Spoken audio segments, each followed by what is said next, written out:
Oh, hey, Mom. Yeah, no, I'm just about to record an episode of Framewreck with Matt. Yeah. Yeah, no, I'm just waiting for him to get. Oh, yeah, he's here. It's just Matt being weird.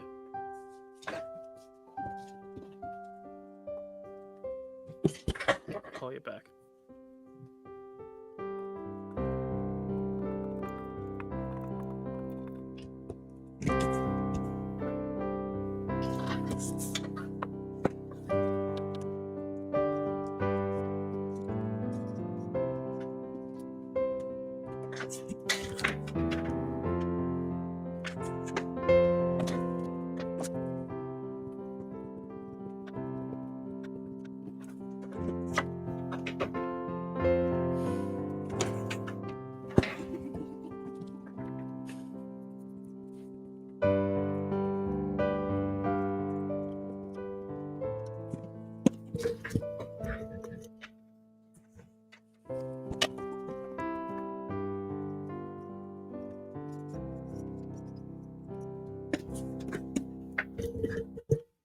What a story, Mark.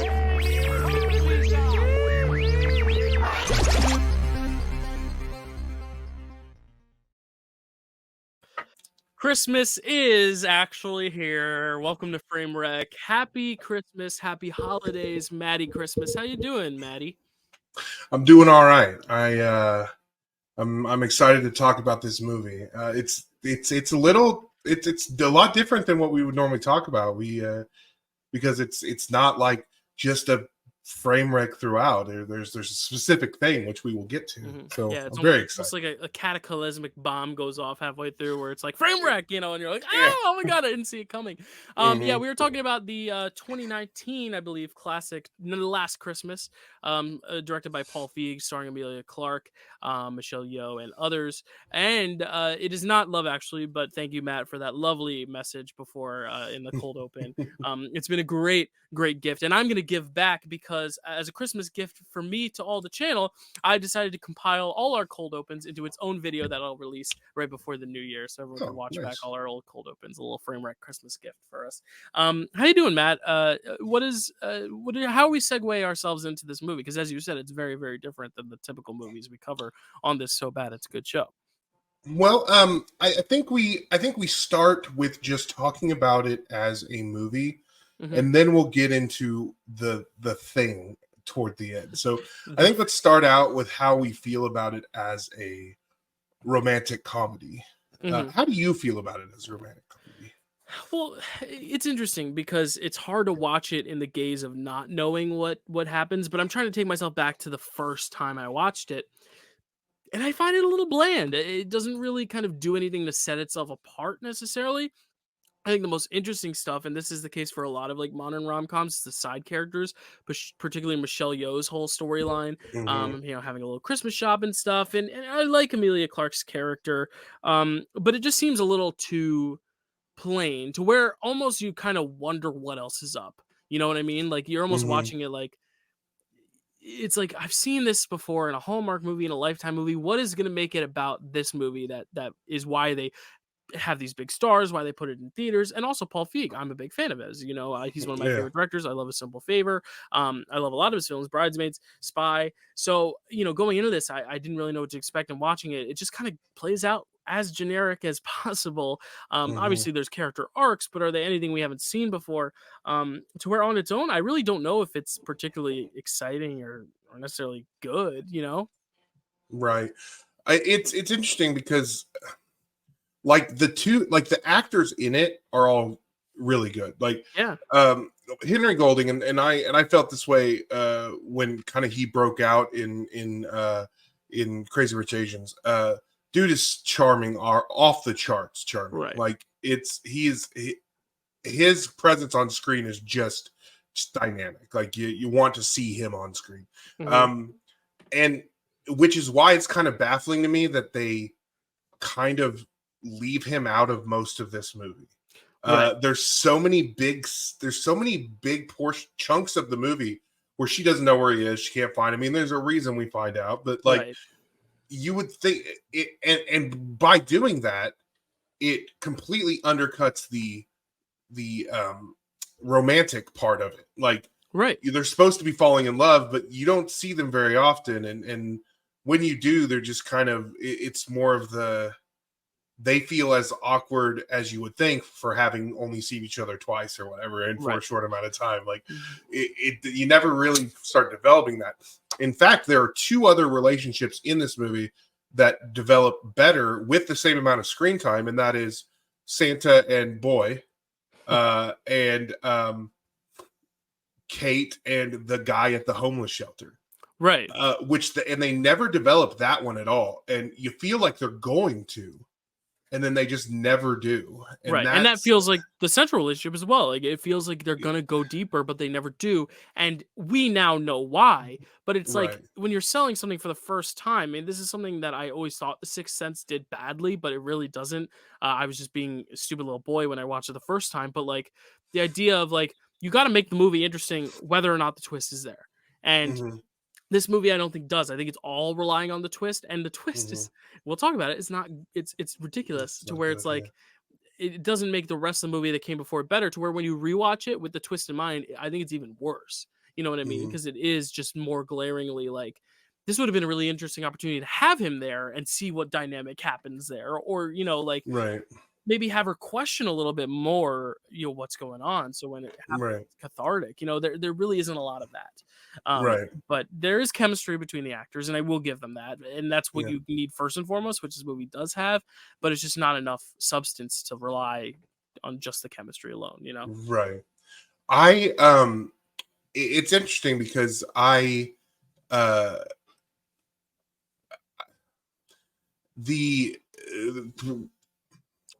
you shouldn't want to root for her to fall in love with someone else, but as the movie's going on and she is talking to the guy at the homeless shelter more and more, you kind of start to feel like you want that to be the direction that the movie goes. I mean, there's still part of you just want her to be happy, and that is where the movie succeeds. You want her to be happy, and that's what you want in this type of a movie. So whatever's going to make her happy is what you want. He definitely seems like more her style anyway, the guy at the homeless shelter. Let's for a second talk about Santa and Santa's shop. Okay. And the relationship there. You mentioned how the side characters, specifically Michelle Yeoh, felt like the best part of this movie. Speak on that. What was it about her character that you really dug? I really think it's just Michelle Yeoh. I think I just love her, and you know, I love in a Christmas movie aesthetics. It's the same with Halloween, and I think the Christmas aspect of that being a little Christmas shop, like it just adds to the aesthetic of Christmas. It makes it feel comfortable, feel like kind of homey, which I really enjoy. The actual relationship itself is give or take. I think it's just a little weird, but I kind of like it. It's a little quirky and a little weird, sometimes uncomfortably so. But there's something charming about it because it kind of comes out of left field and it's just so random, but also like, you know, taking into context the fact that we're covering it on this show Framewreck, I was like, all right, this is a little silly. Like it's a weird romance, but I think that's what I prefer over the very stale, bland, generic one. It was at least something different, which is I think why I liked it. How do you feel about the Santa and Boy romance? Okay. It's a little weird in that it doesn't feel like I mean, this is the problem with this movie in general. We never really dive deep enough into anything in this movie. So we never feels like we dive deep enough into it. We never come to learn more about it. I think it's cute. I think when he's coming in and grabbing the random weird stuff and they just stare at each other, and then the next time when they're just kind of talking, like that's nice. And having Kate go out and get him and bring him into the shop, being like trying to develop that relationship for her, you'd think that there would be more conversation about that between them, which they do cover it a little bit later, but like they do talk about it a little bit, but you'd think that would be helping to build Santa and Kate's relationship as well, but it doesn't really do that. So I think their relationship is very cute and it's weird, and I like that. It's nice, and the guy's like delightfully awkward, which makes me very happy. I wish we had seen more of him. But yeah, it does become the most interesting thing, I think, in the movie, but it's there for such a small amount of time that it makes it hard to really love it, because it doesn't really feel like it resolves very well. Right. I agree. So what else about this movie though? Is there any other element you want to talk about before we dive into the twist of it all, like that stands out to you either positively or negatively? I mean, there's a great soundtrack. Obviously, when you're Mhm. basing it around George Michael, there's a lot of great music Yeah. influence. The atmosphere I've talked about is it's fitting. It's Christmassy. I mean, that's something. Um, There's a couple other things I do want to touch on. One of them being, if we could just continue with the actors and the characters a little bit. Um, uh, Kate's mom and sister, basically her family, mhm. is very interesting. At first, when I was first watching this, I was like, she's just Russian because Emma Thompson wanted to do a Russian accent. That has to be the only reason, or Right. not Russian, but formerly Yugoslavia. Whatever it is. Yeah. Yeah, they have that. She just wanted to do that accent, is what I thought. It actually ended up tying in a little bit better, but again, it almost feels like the Brexit thing is just kind of shoved in there a little bit, and Right. and the whole, like, they occasionally cover that topic. This movie is trying to do a lot of things stuffed in there because it knows that the central romance is too flimsy to carry it. That it shoves a lot of things in there, which kind of sucks because it is written by Emma Thompson, who has written some really great movies. Oh, I didn't realize she wrote it. Emma Thompson and Brian E. Kimmings, which are both women, wrote this screenplay. Which I mentioned that they're both women because of something I'm going to talk about in a minute. But Okay. As far as Emma Thompson, it feels like it felt like that was shoehorned in. But I did find that her storyline did feel like her character ended up feeling like the most compelling character to me by the end, because she was so afraid of what was going on with all that. I wish they would have picked a thing and expanded on it and made that the movie. Any of these little things that are interesting but unresolved. Mm-hmm. Yeah. If they had made a movie about about this millennial woman who wants to be an actress, and her overbearing ex-Soviet mother, Right. who is just afraid because she's in a world that's not accepting her. Like, that would have been way more interesting than what we got. I think it's also fitting now, knowing that Emma Thompson wrote it, though. Like, it makes a lot of sense because she's in a movie we just parodied in the Cold Open, Love Actually, and like that's another movie with just so many plot lines going on, and that movie's long enough to where I feel like all of them are resolved. Whereas here it's like, and give or take whatever your enjoyment of those plot lines is different, but like those are resolved. Whereas here it's like, I feel like it's a similar thing where she's trying to like talk about all these different characters in the community, and they all have their own little stories, and it's all centralized around her. It's not like their own vignette thing, so it's trying to have the best of both worlds of having all these separate stories but still trying to tie into her. But then when you have this twist, that feels like the only thing that can kind of dominate that third act, and then everything else that she kind of set up for all these other characters doesn't really matter by the end of it, because everything else is solely focused on the original storyline at hand. It almost feels like they should have edited it down or expanded it a little longer to kind of fully flesh out everything. It's kind of having the best of both worlds. It's not working quite as well. Exactly. And it's funny you mentioned Love Actually, because it does have a lot of those threads, and they do connect, which is, I think, what she was trying to get, is a bunch of these threads that kind of connect. But the thing is that they don't all connect to one thing. They connect to each other that connects to the other thing. So it's easier to create that and resolve them if there isn't one central figure that has to be connected to everything. Right. So I can see that if that's what she was trying to do, but it definitely did not work quite as well because of the thing. But her character is very interesting, and I think that there is a compelling element to that. It just didn't quite pan out the way we wanted to. Now, as far as when it comes to Emma Thompson and Brian and Kimmings writing this, I am glad that it was written by women, because Paul Feig has a thing with making movies about women, which is fine. I'm glad that he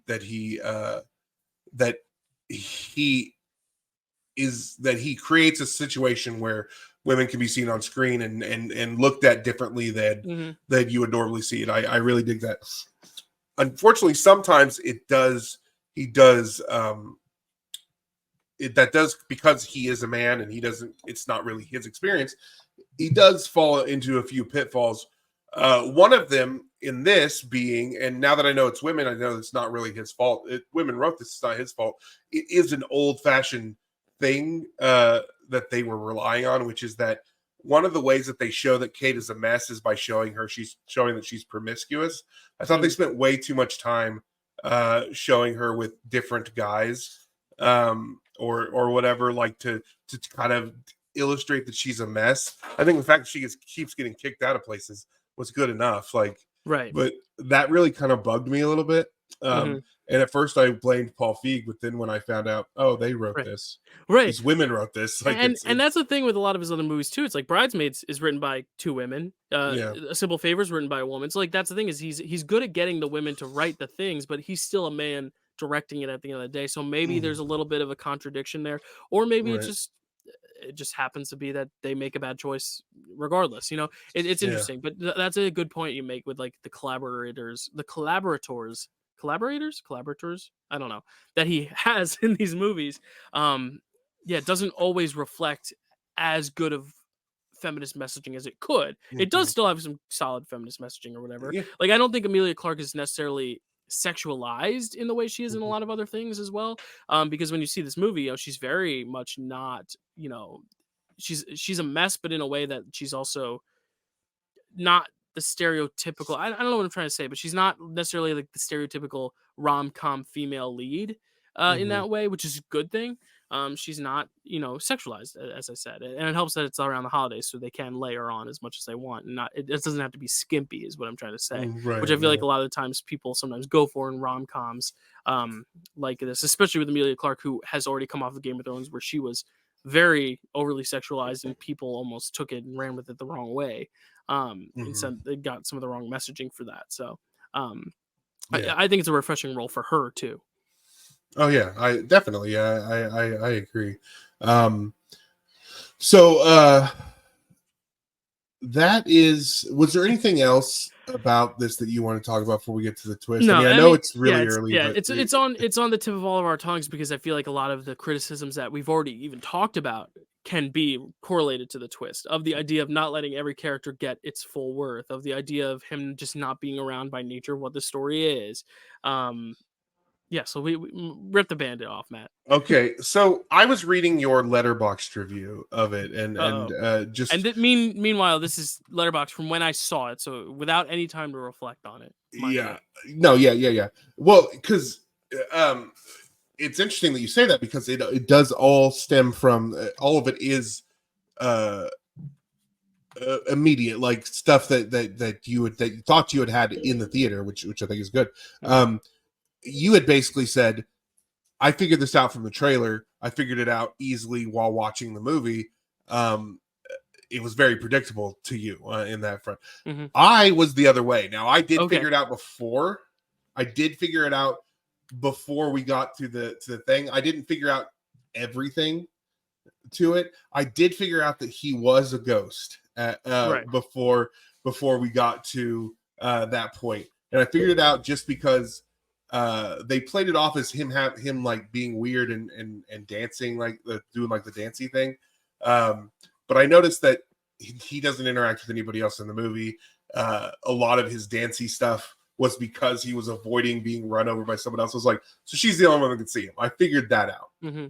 I felt like an idiot once it got there, and I went, how did I not realize that the reason he's a ghost is because last Christmas he gave her his heart? And I'll say right now, I don't know if I said it in my Letterboxd review, but that's not the part. The ghost thing was what I picked up from the trailer. I didn't think it would be so literal. That part is the one where, and that's kind of why we chose it for the show, because that's the moment where you're like, you've got to be kidding me. Right. Like, really?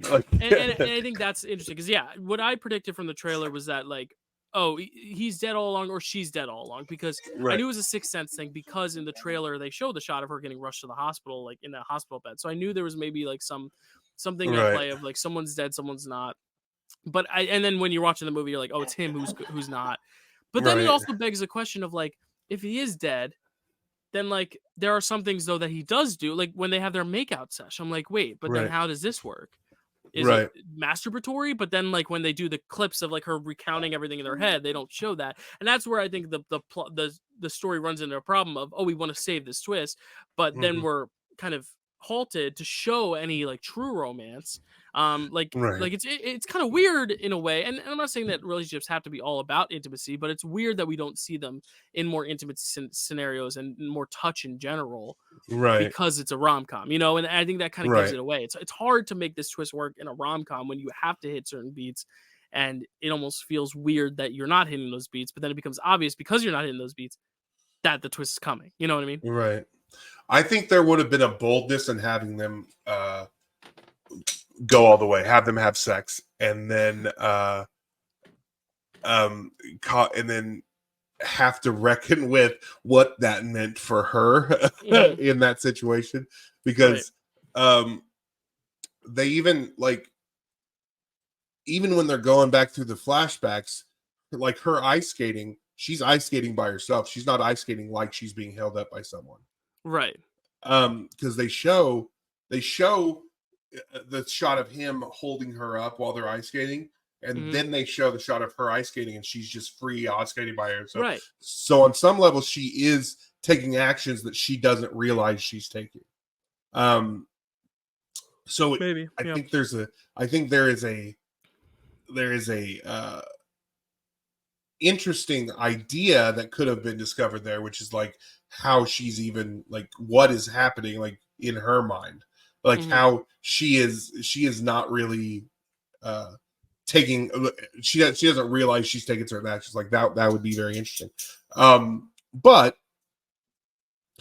okay, so once we get to this twist, it becomes painfully obvious. I felt like an idiot that I didn't realize from the name of the movie and everything that I had realized up to that point. So I'd realized the ghost thing. So it's like, why not? Like, but why would your brain even go to that though? Like, you shouldn't feel bad. I don't know. Like, why? Okay, it's so literal that it's almost frustrating. Like, because it doesn't really follow the rest of the song either. No, it It's doesn't. just the one line. Last Christmas I gave you my heart. Done. But the very next day you gave it away. That doesn't happen really, unless you're talking about the fact that she's like kind of turns into a what the film wants to say is a bitch, you know, like, oh, you gave it away, you don't have a heart anymore. This year, to save you from tears, I'll give it to someone special. Now, see, this is where they almost seem like they were going somewhere with the guy from the homeless shelter. Right.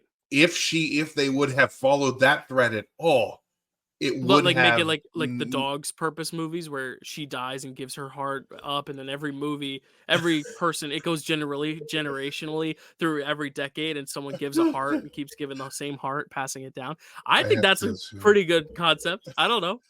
That's not what I meant, but that is very Josh interesting. Gad can just be the voice of everyone's heads, just like, and now I'm in this body, and here's how I feel. That's not exactly what I meant. I meant just like, we can go figurative at this point. Right. This year I'm giving my heart to someone special, and then she's moving on. She's getting in this relationship.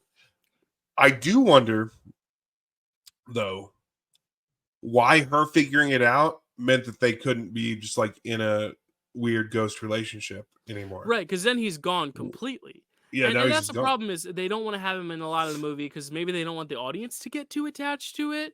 I don't really know why, because or they're worried they're going to run into those plot problems of, shit, wait, they touched here, that can't happen. Right. And then once he's gone, and it just feels so vacant, and it feels like, wait, like, she's not even gonna get to talk to him one last time. Like the movie Ghost, it's cheesy sometimes, but I love the ending where she's able to finally see the ghost and there's that closure, you know? Yeah. There's none of that here. I mean, there is, but there's not. Right. Yes, exactly. And I like exactly. I wish that they would give us some closure on that. Like, we have his bench, so she could go, even if it was like she could only see him when she goes to his bench and they can have conversations and stuff like that. Like, that would have been fun too, because his bench has his name on it and all that. But it feels like they set up this thing for the twist. Once the twist is done, it doesn't matter anymore. Like that whole thing doesn't matter. Yes, she got with that homeless shelter because of him, but even so, like he didn't inspire her to, or maybe he did, and I'm just not seeing it, but he didn't inspire her to start singing on the street. He didn't inspire her to, he didn't they didn't inspire really her to set interact up as that much whole as the show. movie Yeah, could have like showed. Yeah. And another thing is also like I think it would have been helped if he delivered the news that he wasn't real to her. Kind of right. like how Haley Joel Osment tells Bruce Willis in Sixth Sense. Yeah. You know? Or no, he tells him he could see dead people, but then Bruce Willis kind of realizes it himself with the wedding ring. But like having that random guy in the apartment just being like, "Oh no, this guy's been dead for years." It's so nonchalant and it makes her go kind of nuts. I would have liked it if she had like gone to him and be like, "This is not true," and then he's be like, "It is. Let me explain." And then you have this closure. But instead, it's just her recounting all this stuff in her head. And she's like, "Shit, he really is dead." Okay, it just so it would have been so much better, I think, if he had delivered the news. Because Right. then they could have had this emotional moment and we could have seen like a real relationship breakup. Because it's Right. a real relationship by that point. Right. Yes, that's what it feels like. And exactly, like have the end of that relationship be something other than here's the truth, poof, I'm gone forever. Like Right. something.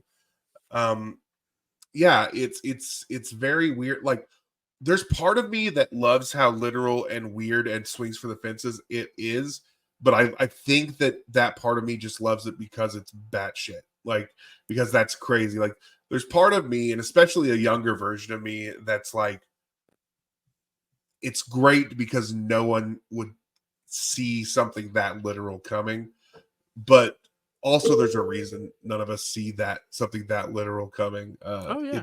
It's yeah, it's kind of Yeah. insane. And it is, and from the framework perspective, it is entertaining to watch in that moment because Yeah. it's just so ridiculous. But I wish they played even more into the ridiculousness of it. Like, Oh yeah, me I too. mean, yeah, like maybe reveal it earlier and then just like have more hijinks, or just like really wait till the end and like I really don't know how to make it better. And I think that's a problem with the movie is like there's really no better way to do it. It was kind of doomed alone from the Yeah. concept. I mean, there's little things you could tweak, but it's like some movies, and I think we've talked about this before, where it's like you kind of can tell when you're watching a movie where the pitch started, like what the first idea for the movie was and what they built on. And sometimes it's linearly. Sometimes they like come up with the idea of how it's going to start, and you make the movie until you feel like it's found a good endpoint. Here, I feel like they came up with a twist, and they were trying to figure out how to make a movie around it. Yeah. And when you know the twist, everything around the twist isn't as interesting at all anymore because their stakes are not Right. there really. Right. It diminishes the stakes, I think, having watched it again. Exactly. No, I agree. It feels like they have the twist, and then Emma Thompson is trying to build this story around the twist, and everything is a little too flimsy to hold up a whole movie. Like they can't.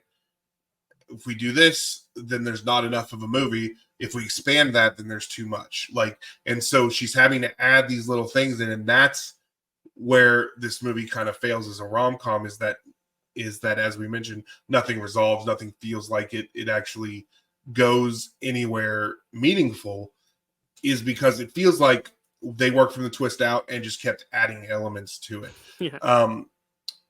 If they had made it feel like a more of a story about Kate and her love life and what happens to her going forward with the homeless shelter guy, or whatever the situation is, this would have been much better. Or if they had made it about Brexit, like maybe that would have been Right. much better. Yeah. Any stream that they went on would have made this a much better movie. Yeah. Another thing is that the supporting characters, we talked about how they have their own solid arcs, but their arcs connect to her, but they don't connect to him either. So when he Mhm. leaves, it only affects her. I would have almost preferred if he ends up being seen by Michelle Yeoh as well and Emma Thompson's characters. And then you have these things where it's like she's introducing this guy to their families. I think that might add a better element to it. The problem is because he's a ghost and only she can see him in this universe's rules, you can't have him meeting the parents. You can't have him meeting her boss and stuff, to where it's like they can't really do much in involving her love story with the other characters. Because in most rom-coms, it would be like I mean, I think of The Holiday, which I just watched for the first time, but it's like she's dating her friend's this lady's brother now, and he's got kids, and like everything's very intertwined, and all these characters have relationships with one another. Whereas here, it's Emilia Clarke has all the relationships with everyone else, but Henry Golding's character only has a relationship with Emily Clarke. So you don't really get much catharsis from the twist in respect to everyone else in the movie either. It only affects one character, which also makes it difficult because then it makes it feel like that's just a side plot. Because now, you know, Santa doesn't, him being real or not real doesn't affect Santa in this movie, you know, and that's where I feel like that could have been something more interesting too. If maybe he can be seen by everyone in her life, and then there's an element there, or maybe there is an element of her trying to bring the parents home, and then or bring him home to her mother, and her mother's like dismissive because he really isn't there, and it's an analogy for her actually being dismissive of her daughter or something like that. Like, I think there's just so much more you could have done with this, but it feels like it doesn't take that swing, even though the premise itself is a very big swing, you know? Yeah. No, I completely agree. It's they're it is. It's a huge swing, but like at the wrong thing. It's like a huge T-ball swing rather than you know, at a ball that at a well-paced ball that was pitched or something. Like it feels like, yes, it's a big swing. It's just it's not the one that's going to score you the points. Like, right, it's a big swing on a T-ball league that lands in a ground out double. You know, yeah, I don't know. Yeah. Yes, sports exactly. Okay, well, that is. Do you have anything else to say about the twist? Because I think we covered that sufficiently. This is going to be a short episode. Not about the twist, but just one other thing that bugs me now that you brought up sports, and this is not to be rude to her. I love Emilia Clarke, but when a big central part of the movie is that she sings, and she's not a great singer. I love her, but I just don't think she's the best singer, and maybe it's because I don't know. I also don't hear a lot of British people singing in a British accent, which makes me already know that she can't sing, because if she could sing, she probably wouldn't be singing in a British accent. I don't know. It's a little nitpicky thing, but I'm also a singer, so I don't know if I have the right to judge that. Maybe it's sweet. I don't know. People were saying Timothée Chalamet sounded great as Wonka. I thought he was just okay, but hey, I am a different ear. I don't know. You know, you can carry a tune fine, but it's like, are you a good singer? I don't know. So like when she wasn't making much money singing, I was like, I mean, it's not that great. And I felt bad, you know. But I will say this. I thought she was fine. I thought that I would give money to her if I walked by. Like, she's not atrocious. Give money to her. Not because I thought that her last Christmas performance at the end was good. I mean, it made me happy at the end there. It was fine. She's not the best, but here's she's not the best singer, and I think you're right about how you could tell, because Timothée Chalamet, I thought he was fine, but he was singing in character, which we talked about it on Cats last time, about how Taylor Swift was singing in a British accent, and that's because she was singing in character. She wasn't singing as a cat who could sing. She was singing as a character, and she just happened to be singing. That's why she used British accent. It felt like Emilia Clarke was singing in character, and that's why she had the British accent when she was singing. And there is that scene where she's like at an audition and she sucks. So like maybe like she's supposed to suck. So like maybe it's the fact that she's too good a singer to where like when she tries to be a bad singer. Because I'll tell you right now, and this is not for me to sound snooty or anything, but being a good singer, it's hard to try to make myself sound bad. You know what I mean? So maybe it's just the no, you know what I mean? No, like no, I'm with you. I understand. Because someone was like, pretend like you're a really terrible singer. Like, it's hard because you're still just the way voices are built and stuff, the resonance and just pitch quality and tonality. Like, it just differs by person. I don't know. That was a nitpick though. So I probably shouldn't have even brought it up. But no, you're fine. For anybody who has been watching me throughout this this episode, you'll see that my chair has been slowly sinking, and you can tell because the ball was well above the line at the beginning. It was about halfway down, and now there's headroom on it. So that's why I look so short right now, is because I keep sinking. Santa needs a little elf. Let's talk about superlatives here. Okay. It's kind of hard because a lot of the stuff in it is not terrible. Like in this way. Let's talk about worst actor, and I've got one here for you because, again, as I said, everybody's pretty good in this movie. I think the worst actor is whoever decided to give Patti LuPone less than a minute of screen time. The worst actor? Yes, Yeah. Their actions, whatever they did, they gave Okay. Patti LuPone less than a minute of screen time. Yeah, no, I agree. I always forget Patti LuPone's in this, and then when I see it, I've only seen this twice. This is the second time since the theater, but It was the same with me. I forgot that she was in it. I was like, Patti LuPone. I was like, do I not remember this epic she's so this good. thing that she's in? Yeah, and then no, she's not in it anymore. That's a So great like, point. I wrote down Emma Thompson just because I didn't believe her accent very much, and like I thought it was kind of what you said, where she just wanted to write the role for herself to play that accent, that role. I've seen her do a lot better in like character roles. I mean, Trelawney.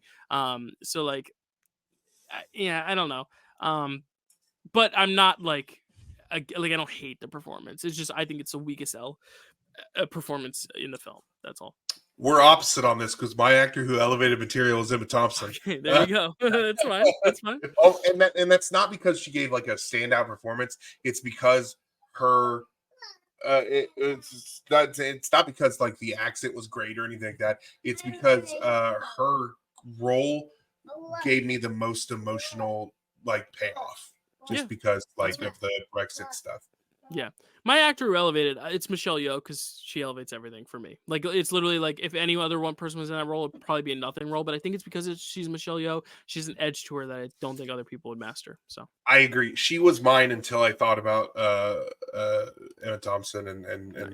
that. And I knew she was going to be yours, so that's also probably why I went with Emma Thompson. I consider Patti LuPone for the few seconds she was on screen. I was like, oh, that's my best actor. I'm going to write it down. And then she wasn't in it again. I was like, oh.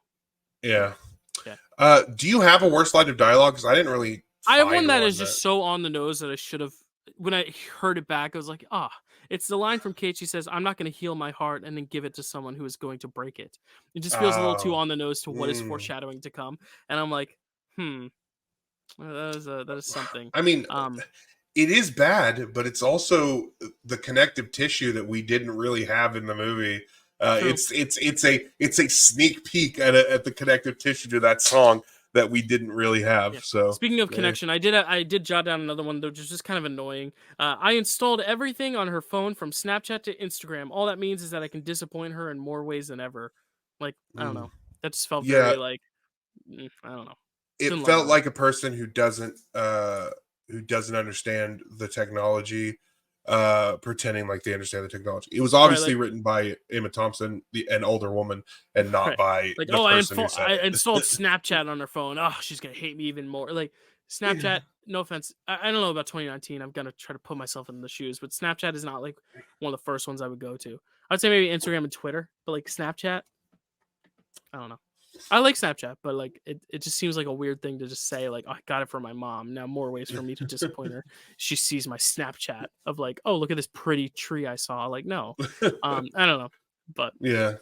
No, I see what you're saying there. I think the train wreck moment in this movie is the same, and because it's basically the one. It's the thing. It's the twist. Is the train wreck moment for this movie. Yeah. I will say runner up though is at the end when she looks up, because it's so freaking cheesy. It's so like obnoxiously cheesy. Where I'm like, oh, she's gonna look up. That she looked up. Okay, ha ha ha. She's looking up. And I don't know. It just annoyed me. I was like, it's so cheesy and on the nose, and I like cheese. I don't know why, but this is like a sour. This is like a cheese that's not supposed to be blue cheese turning rotten. Do you think that if Tom had not been looking up and been looking at that bus, things would have turned out differently? Maybe. Yeah. Maybe look up doesn't need to be his catchphrase. Maybe it means look out for the bus that's going to hit you. What if it had ended with like Mufasa, like Tom's face just in the sky? Like, that would have been a little too crazy. But at least if you're going to be that on the nose, be on the nose. Yeah. I don't know. Yeah, I see what you're saying. Let's go to scoring. For me, this movie, there are plenty of things that entertain me enough, that legitimately entertain me enough, that it doesn't fall, like it's not super high on this scale for me. The twist does do something for me, but again, it's just it's in terms of a Framewreck rating, it's still pretty low. So I have I give it 1.5 Christmas Gibbons out of 5. Gotcha. I'm a little slightly lower than you only because like, yeah, for all the reasons you mentioned. But I said I'm one Wham out of 5. I couldn't think of much, but Wham. I love Wham. Wham. Wham. There you go. This doesn't touch Mount Trashmore. I'm No. sure. Yeah, No. yeah. This doesn't even need to be discussed there. But all right, let's talk about next month. Next month, we're actually doing something a little bit different. I don't have an exact name for it, but we are doing kind of a spinoff next month, actually for the next 2 months, where we are going to talk about movies from my childhood that I love that Dyl didn't experience because he's so much younger than me. Mm-hmm. So the January episode, we're going to do kind of a movie club with 3 movies that they aren't necessarily Framewreck movies. Like they're not so bad it's good necessarily, but we'll see how well they aged. I think is going to be the Framewreck element of this. But next month we're going to talk about swashbuckling adventures that I loved as a kid. We're talking about Three Musketeers from Disney. I think it was 1993. I think is that. Robin Hood, Prince of Thieves, starring Kevin Costner in his non-accent, which I think is a value, but we'll talk about it. And then Page Master, which is not completely swashbuckling throughout, but it does have swashbuckling elements. And it's a movie that I loved growing up. So, and Dylan, you haven't seen any of those, right? No, I have not. And this is going to be fun because, yeah, we wanted to find ways to like branch out of just like, oh, the same movies over and over. So we did Framewreck Redemption with Indiana Jones. We did Framewreck This with Chad, which is Razzies. We've been trying a little, some different stuff here and there. And then this is a cool way to do it again. Because like you said, like these aren't going to be like the best of the best movies. They're not going to be so bad. They're good movies either, but there's going to be a tinge of like, oh, it was a nostalgic favorite of mine. Mm-hmm. So maybe it's not as great as everyone says it is, but I love them. And here's why you should check them out type thing. Right. We're reframing the Framewreck. Reframed. I don't know. We'll workshop some names. Reframe, Framewreck, and nostalgia picks. I don't know. Nostalgic frames. I don't know. We'll see. Nostalgia, because wreck doesn't make sense to put in the name. Anyway, we'll figure it out. Framewreck nostalgia. I don't know. But yes, that is our holiday episode. Thank you for joining us this Christmas, last Christmas, and all Christmases. And happy holidays, whether you celebrate Christmas or not. If you celebrate Hanukkah, Kwanzaa, if it's just the New Year, Happy New Year. And thank you for joining us as always, Matt. Very excited for this year ahead. I just want to thank you for being a great co-host as always, and not just on screen, but you know, just in life, being a great friend and just always being there to hear my opinions, even when they're ridiculous ones, and vice versa, even though you don't have ridiculous opinions. So, and again, I told Chad this, I'll tell you this too. The holidays are a tough time to be a dad, and you're a great dad, and you handled it well on this stream itself. There are some cuts that people aren't going to see with editing, but you handled that like a pro. I saw that mute button action going. You knew exactly when to talk to. It was perfect. But thank you, Matt, as always. You're a great friend, and I'm very grateful that you're on this channel doing this show in whatever iteration of Framewreck it is. So thank you. Well, Dylan, I appreciate that. Merry Christmas to you. And I don't think you know what it means to me to be given a platform to talk about things I love. And I that wouldn't be possible without you. And so thank you for letting me be your co-host when you are famous. I hope you don't forget me. You'll be covering one of my movies on your Framewreck show with whoever your next co-host is going to be. That's what's going to happen. When it's a solo routine, when I'm doing whatever, you're going to be like, oh, Dylan in that new Paul Feig movie where he gave his heart to Amelia Clark in Last Christmas 2. Yeah. But I appreciate this. It's been a great year, Framewreck, and I appreciate your friendship and the opportunity you give me. So thank you very much. Hell yeah. Now, where else can they find you, Matt? You can find me on the internet at MattmanXIII. That's pretty much it. You can find me on this channel wherever I am. Yeah. So yeah, we posted this week. This is all coming out Christmas and Christmas Eve. A big video drop because we were kind of saving them all up for the holidays. But there's a draft that Matt was also on, that Chad was on, that Stacy was on, Kelsey was on.